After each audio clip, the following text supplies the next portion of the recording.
President of the United States, I will not rest until we repeal Obamacare. Take it to the bank. Take it to the bank. Cash the check. I'm absolutely serious. We will repeal Obamacare. It will happen. That was Minnesota Representative Michelle Bachmann, one of the newest Republican contenders, hoping to unseat President Barack Obama.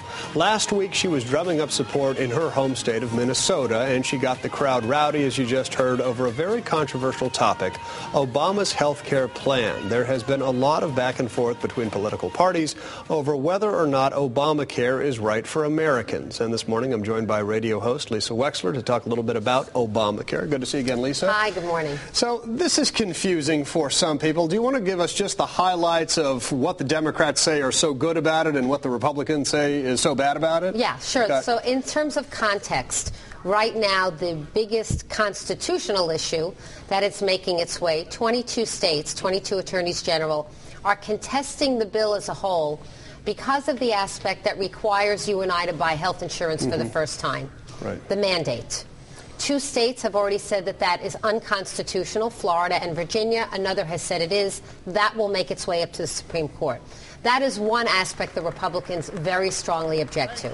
But there are other parts of Obamacare now that are coming out because it was a 2,000-page bill. And as you recall, Nancy Pelosi famously said, after we pass it, you'll get to know what's in it. Right. Well, now that we know, now that we're beginning to know what's in it, one underreported story that I wanted you and our listeners to know about is that for the first time, hospitals are going to be measured and penalized on the basis of efficiency, not on the basis of how many infections are caused by people within their hospital 4 walls, but differently. So what's going to happen under Obamacare is that when a patient enters a hospital, the calculator will start clicking in terms of how much that patient costs, not only in the hospital, but for 90 days of care after they are leaving the hospital. Hospitals say, how can I be responsible for what kind of costs ensue after the person is not admitted anymore? And the consequences, for example, a woman is admitted with a broken hip. She needs some follow-up care. She needs to go to a rehab center. Maybe she has an infection at the rehab center and has to get readmitted to the hospital. All of that, Logan, is on the hospital's calculator. And the federal government is going to be rating hospitals based on their efficiency. And if that hospital spent too much on that patient, they're going to get less money from the federal government, not more. Okay. Less money. So what is going to be the effect, the unintended consequence of Obamacare? Perhaps less follow-up care for people that are in Medicare. This is for Medicare. This is our elderly. This is not every other person. Elderly people typically need more follow-up care.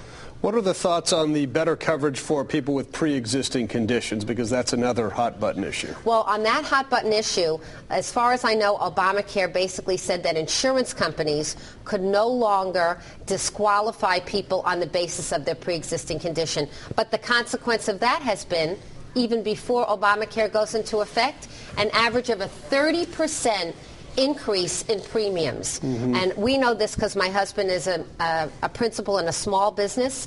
Our own personal rates for health insurance have already gone up 30%.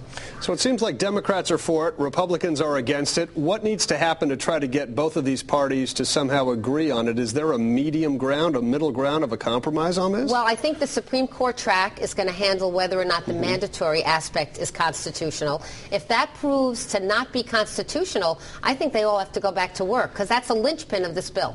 Let me ask you another question about what Michelle Bachmann mentioned. Not only is she promising to repeal Obamacare, which is what we just heard her talk about, she claimed on Friday that President Obama secretly wanted Medicare to go bankrupt so retirees would be forced to enroll in this new national health care law.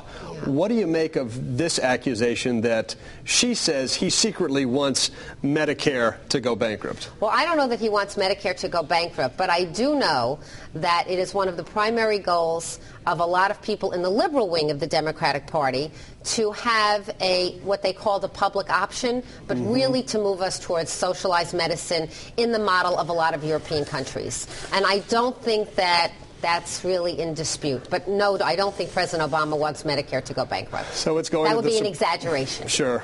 It's going to the Supreme Court. It doesn't seem like there's any other choice. Not on that. Because other state Supreme Courts have ruled differently. One says it's constitutional, one says it's unconstitutional, so we'll just have to see. We'll just have to see. Lisa, good to see you. Again, as always, on a Monday. Don't forget you can always listen to Lisa on the radio Monday through Friday, 4 to 6, 1400 WSLTC and 1350 WNLK. Sarah French, over to you. Thanks, guys. Well, it's that time of year again. Today, opening ceremonies are happening at the TPC River Highlands for this year's Travelers Championship. And Fox Connecticut's Tom Lewis joins us live from Cromwell with more. Hey, Tom. Good morning, Sarah. Good morning, everybody. Spectacular day for the opening ceremonies of the 2011